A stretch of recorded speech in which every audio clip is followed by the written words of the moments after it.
रीना एक बहुत ही होनहार और ईमानदार स्टूडेंट थी।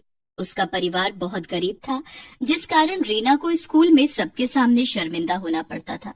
लेकिन रीना ने अपनी मेहनत और लगन से अपने परिवार की गरीबी को दूर कर दिया। रीना 5वीं क्लास की छात्रा थी। वो दौड़ी दौड़ी स्कूल की तरफ जा रही थी, लेकिन जब वो स्कूल पहुंची तो उसकी क्लास शुरू हो चुकी थी। वो जब अपनी क्लास में पहुंची तो मैडम ने उसे दरवाजे पर ही रोक दिया। रुक जाओ रीना, तुम आज भी लेट आई हो। ये तुम्हारी रोज की आदत बनती जा रही है। आज तुम्हें इसकी सजा मिलेगी। लेकिन मैडम, मैंने जानबूझकर लेट नहीं किया। मैं कुछ नहीं सुनना चाहती। आज तुम सारा दिन क्लास के बाहर खड़ी रहोगी। रीना ने मैडम की बात का कोई जवाब नहीं दिया और चुपचाप क्लास के बाहर खड़ी हो गई।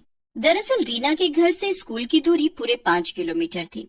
रीना अपने घर से स्कूल तक रोज पैदल आया करती थी, क्योंकि उसके पास रिक्शे या स्कूल बस का किराया देने के लिए पैसे नहीं थे।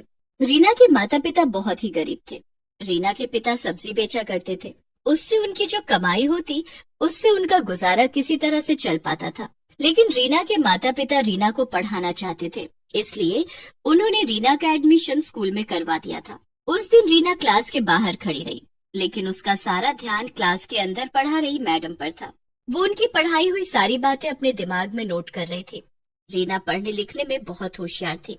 जब सारा दिन खत्म हो गया तो मैडम ने रीना को क्लास के अंदर बुलाया और कहा, रीना, कल से समय पर स्कूल आना, नहीं तो तुम्हें स्कूल में एंट्री नहीं मिलेगी। और ये क्या है? अभी तक तुमने नई स्कूल ड्रेस नहीं सिलवाई है।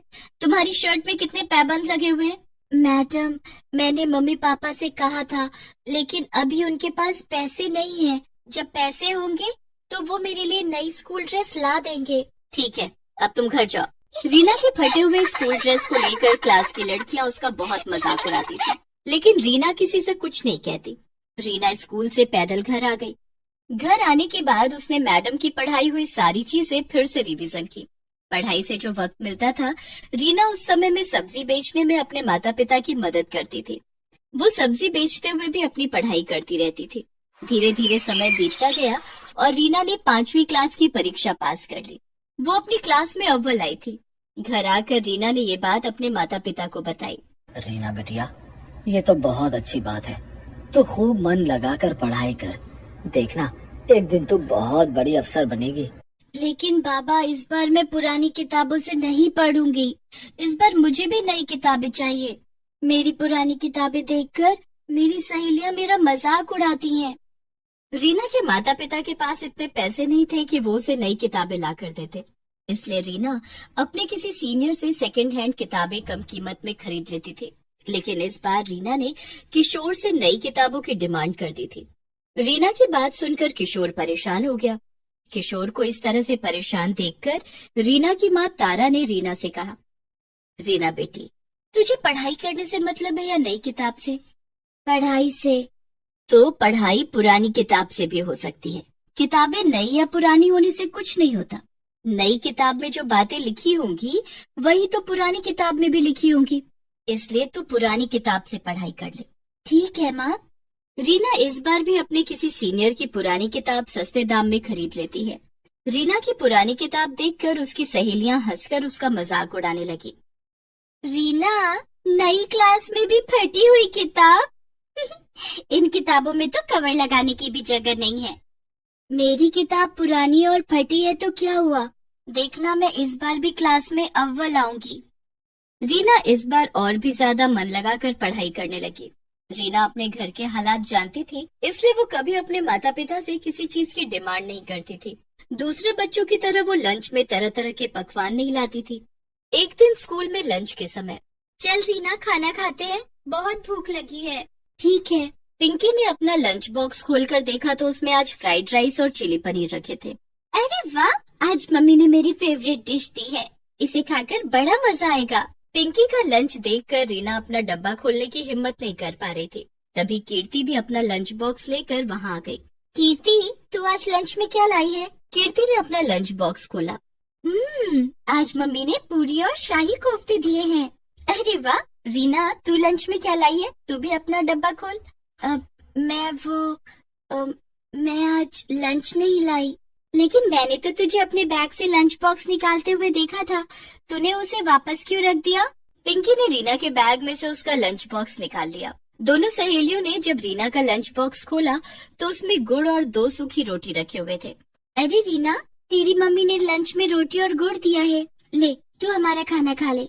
नहीं, तुम लोग अपना खाना खाओ, मुझे तो गुड़ और रोटी खाने की आदत है, मैं यही खा लूंगी। अरे हमारा खाना टेस्ट करके देख, ऐसा टेस्टी खाना तूने कभी नहीं खाया होगा। रीना को पिंकी की ये बात बहुत बुरी लगती है। उसकी आंखों से आंसू छलक आते हैं। वो चुपचाप अपना लंच बॉक्स लेकर क्लासरूम से बाहर आ जाती है और गैलरी में बैठकर खाना खा लेती है। रीना इसी तरह संघर्ष करके अपनी पढ़ाई कर रही थी। चाहे कितनी भी परेशानियां और रुकावटें आए, लेकिन वो पढ़ाई में हमेशा अव्वल रहती।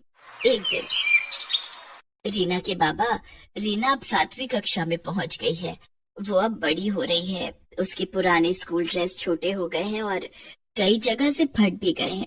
इस बार हमें उसके लिए नई स्कूल ड्रेस सिलवानी ही पड़ेगी। मैं समझता हूँ रीना की माँ, लेकिन मैं क्या करूँ? तुम तो जानती ही हो कि सब्जी बेचकर हमें 2 वक्त की रोटी पानी किसी तरह से मिल रही है। अगर इस बार रीना के लिए नई स्कूल ड्रेस खरीद ली तो उसकी किताबें नहीं खरीद पाऊंगा। रीना के बाबा, मैं सोच रही थी कि रीना के स्कूल जाने के बाद मैं सारा दिन खाली रहती हूँ, आप भी सब्जियां बेचने बाजार चले जाते हैं, तो क्यों ना मैं भी कोई काम कर लूँ। इससे 2 पैसे ज्यादा आएंगे और रीना की पढ़ाई में वो पैसे काम आएंगे। ठीक है रीना की माँ, ऐसा ही कर लो। कम से कम रीना के लिए नई स्कूल ड्रेस और नई किताबें तो आ जाएंगी। रीना अपने माता पिता की बातें सुन रही थी। वो मन ही मन सोचती है, माँ पिताजी, आप दोनों मेरी पढ़ाई के लिए जितनी मेहनत कर रहे हैं, मैं वादा करती हूँ कि मैं एक दिन आप दोनों को दुनिया की सारी खुशियाँ दूंगी। दूसरे दिन से तारा कुछ घरों में काम करने लगती है। वो दूसरों के घरों में झाड़ू पोछा और बर्तन धोने का काम करती है। तारा ने अपनी मालकिन से कुछ पैसे उधार लेकर रीना के लिए नई स्कूल ड्रेस और नई किताबें खरीदी। लेकिन ये बात रीना की सहेलियों को पता चल जाती है, क्योंकि रीना की माँ जहाँ काम करती थी वो कोई और नहीं, कीर्ति और पिंकी का ही घर था। एक दिन, अरे रीना, नई स्कूल ड्रेस और इस बार तो नई किताबें भी। हाँ, क्योंकि रीना की माँ अब जॉब करने लगी है, उन्होंने कल ही तो मेरी मम्मी से एडवांस लिया था, उन्हीं पैसों से रीना की नई स्कूल ड्रेस और नई किताबें आई हैं। हाँ यार, रीना की मम्मी मेरे घर में भी काम करती है। मेरे घर में आज छोले भटूरे बने हैं। मैंने मम्मी से कह दिया कि थोड़े से छोले भटूरे रीना की मम्मी को भी दे दे। रीना, आज घर जाने के बाद तुझे छोले भटूरे खाने को मिलेंगे। आखिर तुझे भी तो अच्छा खाने का स्वाद पता चलना चाहिए। अच्छा खाना खाकर भी अगर पढ़ाई में मन न लगे तो उस खाने का क्या फायदा। खाना तो वही अच्छा होता है जिसे खाने के बाद दिमाग तंदुरुस्त रहे और पढ़ाई में खूब मन लगे। रीना का 2 टूक जवाब सुनकर पिंकी और कीर्ति का चेहरा देखने लायक था। दोनों सहेलियों ने चुप रहने में ही अपनी भलाई समझी। धीरे धीरे समय गुजरता गया और रीना 7वीं से 8वीं और 8वीं से 9वीं और 9वीं से 10वीं कक्षा में आ गई। वो हर कक्षा में अव्वल आती। रीना बेटिया, तू अब 10वीं कक्षा में आ गई है। खूब ध्यान से पढ़ाई करना, तुझे अपनी पढ़ाई आगे भी जारी रखनी है। पिताजी, मैं खूब मेहनत करूंगी, आप देखना मैं पूरे स्कूल में टॉप करूंगी। रीना खूब मेहनत करने लगी। शाम को स्कूल से आने के बाद वो पढ़ाई में जुट जाती।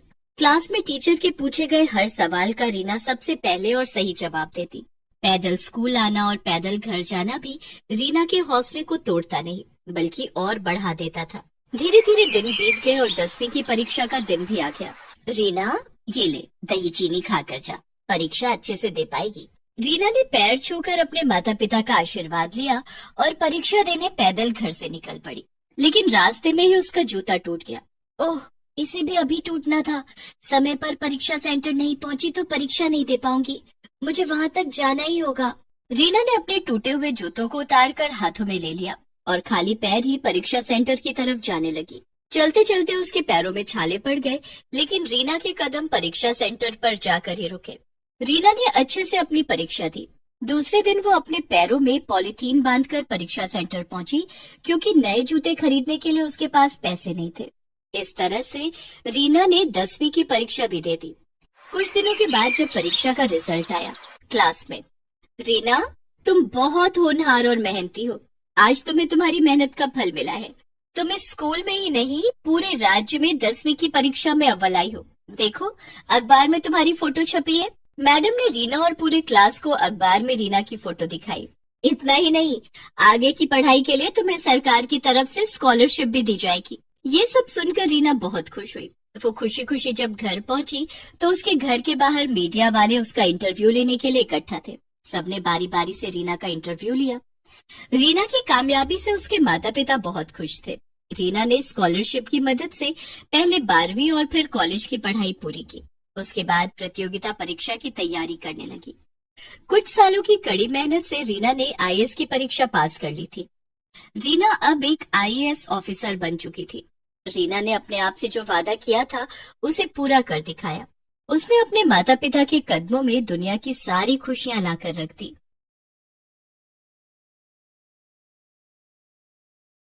काम्या को खाने में मटन और चिकन बहुत पसंद थे, लेकिन उसकी शादी एक ऐसे घर में हो गई जहां चिकन मटन तो दूर, लहसुन प्याज भी नहीं बनता था। ऐसे में काम्या ने रोज रोज चिकन मटन खाने के लिए क्या किया, जानने के लिए देखते हैं रोज मटन चिकन। काम्या बिहार के एक छोटे से गांव जमुई की रहने वाली थी। वो पढ़ने लिखने में बहुत तेज थी।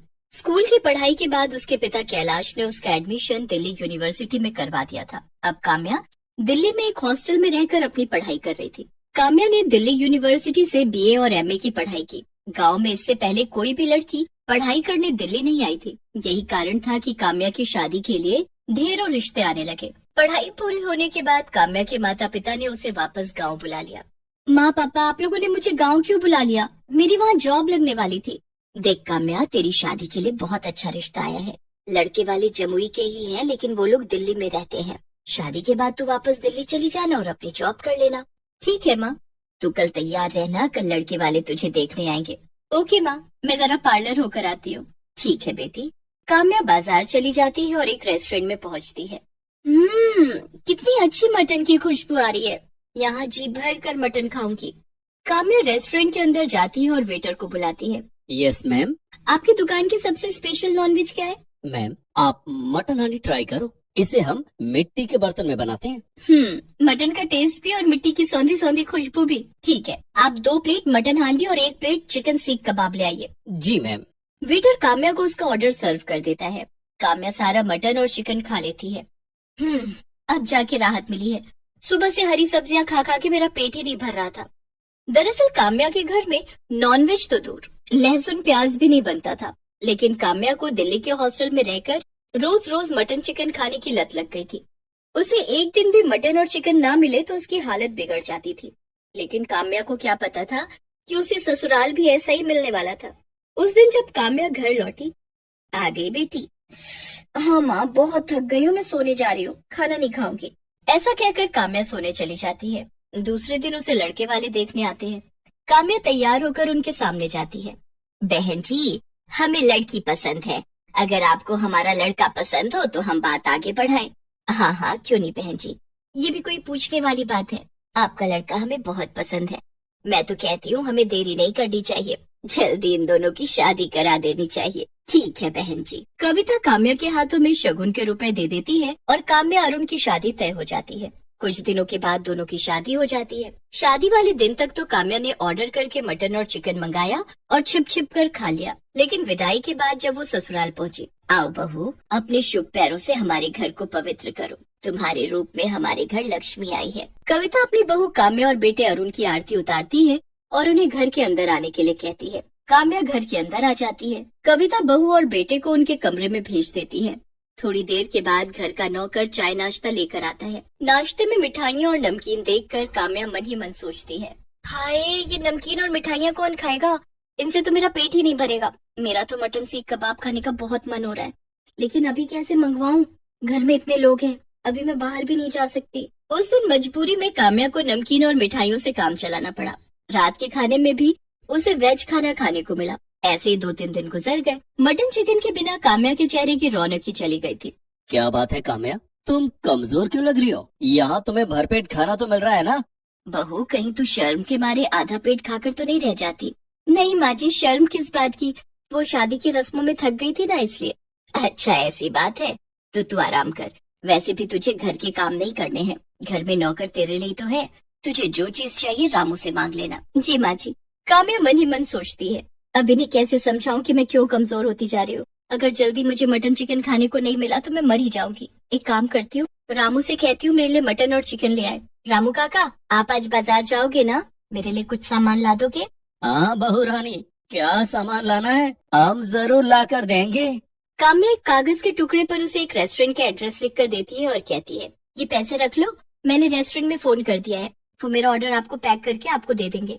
आप ये पैसे उन्हें दे देना और मेरा ऑर्डर ले आना, लेकिन हाँ, घर में किसी को कुछ बताना मत। बहू रानी, क्या घर का खाना आपको पसंद नहीं आता? आपको कुछ और खाना हो तो मुझे बता दो, मैं घर पर ही बना दूंगा। बाजार का खाना सेहत के लिए अच्छा नहीं होता है। रामू काका आपसे जितना कहा है उतना ही करो, आप यहाँ से जाओ। रामू काम्या से कुछ नहीं कहता है और पैसे लेकर रेस्टोरेंट चला जाता है। रेस्टोरेंट में काम्या के लिए मटन कोरमा और चिकन शामी कबाब पहले से पैक करके रखा हुआ था। रामू रेस्टोरेंट के मालिक को पैसे देता है और ऑर्डर उठाकर घर आ जाता है। वो चुपके से काम्या के कमरे में जाकर उसे उसका ऑर्डर डिलीवर कर देता है। काम्या अपने कमरे का दरवाजा बंद करके मटन और चिकन का स्वाद लेने लगती है। आहा, कितने दिन के बाद मुझे मटन और चिकन खाने को मिला है, आज मेरा पेट भरा है। काम्या ने जल्दी जल्दी सारा मटन और चिकन खा लिया। अब इन हड्डियों का क्या करूं? इतने में बाहर से कविता उसे आवाज लगाने लगती है और उसके कमरे का दरवाजा खटखटाने लगती है। काम्या बहू, काम्या बहू, अंदर क्या कर रही है? दरवाजा खोल चल, खाना टेबल पर लग गया है। उफ़ो, माँ जी को भी अभी आना था, अब क्या करूं? माँ जी हड्डियां देखेंगी तो गजब हो जाएगा। परेशान काम्या की नजर खिड़की की तरफ जाती है। वो सारी हड्डियां खिड़की से बाहर फेंक देती है और कमरे का दरवाजा खोलती है, लेकिन तभी खिड़की के पास कुत्ते इकट्ठे हो जाते हैं और हड्डियों के लिए आपस में लड़ने लगते हैं। अरे बहू, कितनी देर लगा दी, सब खाने पर तेरा इंतजार कर रहे हैं और ये कमरे से कैसी बदबू आ रही है कि बाहर कुत्ते शोर क्यों मचा रहे हैं? बदबू? कैसी बदबू माँ जी? खिड़की खुली है ना, अभी कचरे वाली गाड़ी आई थी कचरा उठाने, उसी की बदबू होगी। कुत्ते भी इसी कारण शोर मचा रहे होंगे। और माँ जी, मैं खाना नहीं खाऊंगी। खाना नहीं खाएगी? लेकिन क्यों? वो मुझे भूख नहीं है, पता नहीं क्या हो गया है मुझे। परेशान मत हो बहू, मम्मी पापा की याद आ रही है ना, चल उन्हें वीडियो कॉल कर ले। जी माँ जी। कविता वहाँ से चली जाती है। काम्या सोचती है कि सास को अभी तो टाल दिया, लेकिन रोज रोज रामू काका से नॉनवेज मंगवाया तो कहीं घर में किसी को पता न चल जाए। रोज रोज मटन चिकन खाने के लिए मुझे कुछ न कुछ तो करना पड़ेगा।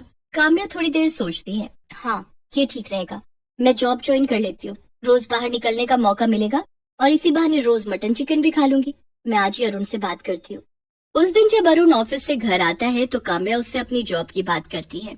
ये तो बहुत अच्छी बात है काम्या, घर से बाहर निकलोगी तो तुम्हारा दिल लगा रहेगा। मैं माँ और पापा से बात कर लेता हूँ, मुझे विश्वास है कि वो तुम्हें जॉब करने से नहीं रोकेंगे। अरुण और काम्या कविता और महेंद्र से बात करते हैं। वो दोनों भी काम्या की जॉब करने के फैसले से बहुत खुश थे। काम्या अब जॉब की तलाश करने लगती है और घर से बाहर निकलते ही उसका रोज रोज मटन और चिकन खाना शुरू हो जाता है। कुछ दिनों के बाद काम्या को जॉब मिल जाती है। काम्या अब रोज ऑफिस जाने लगी थी। उसके ऑफिस के सामने एक रेस्टोरेंट था जिसमें नॉनवेज के ढेर सारे आइटम मिलते थे। काम्या कभी घर से लंच नहीं ले जाती थी और रोज रोज रेस्टोरेंट में जाकर मटन और चिकन खाती थी। एक दिन, काम्या बहू, तू लंच लेकर ऑफिस क्यों नहीं जाती? सारा दिन भूखी रहकर काम करेगी तो तेरी सेहत पर बुरा असर पड़ेगा। माँ जी, ऑफिस में काम इतना ज्यादा रहता है कि खाने की फुर्सत ही नहीं मिलती, इसलिए मैं लंच नहीं ले जाती। अगर लंच ले गई तो वो लौट कर वापस आ जाएगा। इस तरह अपनी सास से झूठ बोलकर काम्या रोज रोज मटन और चिकन खाने लगी। उसकी सारी सैलरी मटन और चिकन खाने में खत्म हो जाती। धीरे धीरे काम्या का वजन बहुत बढ़ने लगा। घर में सब इस बात से हैरान थे कि लंच न करने के बाद भी वो इतनी मोटी कैसे हो रही है। एक दिन काम्या ऑफिस के पास वाले रेस्टोरेंट में बैठकर मटन और चिकन खा रही थी कि तभी उसकी तबीयत अचानक बिगड़ गई। उसे चक्कर आने लगे और वो बेहोश होकर जमीन पर गिर पड़ी। उसके ऑफिस के कुछ दोस्त उसे उठाकर अस्पताल ले गए और उसके घर वालों को खबर दी।